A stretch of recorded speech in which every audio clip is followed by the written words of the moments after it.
Well, while that restraining order may have temporarily stopped the ATF, of course, the NSA and the Department of Homeland Security are not restrained by orders or by the Constitution or by the FISA Act, which was supposed to restrain them from spying on domestic citizens.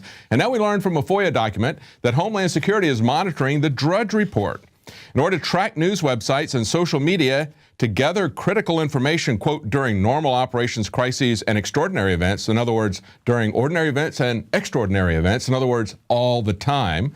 They are monitoring media storylines, and they're going to integrate their focus into Homeland Security's situational awareness and operations analytical process. Well, why are they doing this?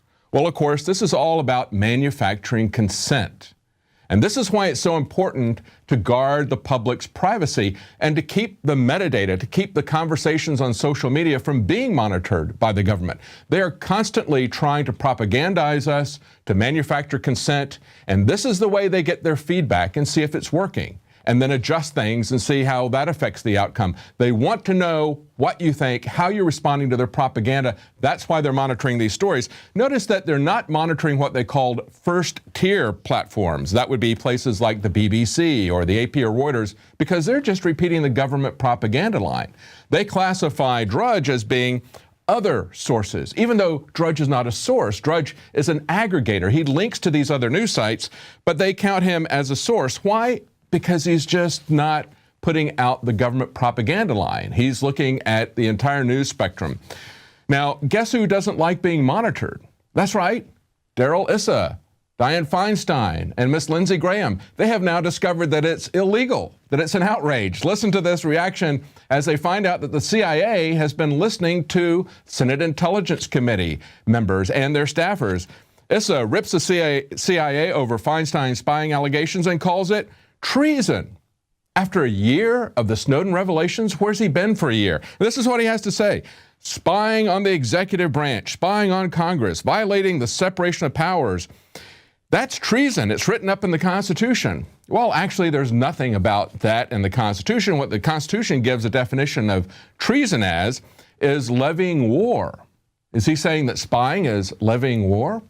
Is he saying that giving aid and comfort to the enemy is like giving information to the NSA? Does that mean the NSA is our enemy?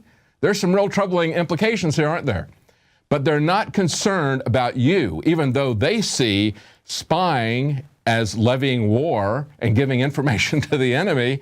They don't care about your situation. Look at what Feinstein said in the Washington Post. She said, this is a defining moment for Congress's role in overseeing the nation's intelligence agencies. And this is, quote, grave concerns, unquote, that the CIA had violated the separation of powers, unquote.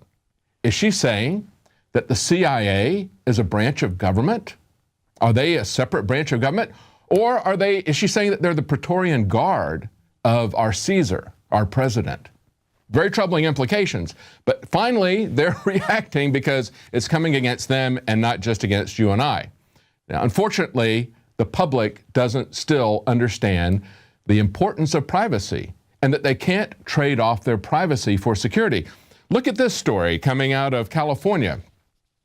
Big Brother, small city, river islands will feature heavy surveillance. People are paying to get onto an island that has limited access and surveillance cameras everywhere, and cops barking orders at people, reading license plate tags. These people are paying to get into all the aspects of the security state that you and I want to get out of. The scenic development surrounded by winding waterways is billed as a safe haven. Only 4 bridges leading in and out with security checkpoints and a fiber optic video surveillance program planned. Every license plate scanned on roads here will be cross-checked with a DMV database for stolen cars. My wife and I were looking for a place that was safe for our daughter, and so that's why we chose out here. It's good to have surveillance, but also if it's too much, it's invading our privacy also. Well, that lady is starting to get it. Basically, what these people are doing is they're buying homes in a maximum security prison. That's what they're creating as a prison. It's maximum security.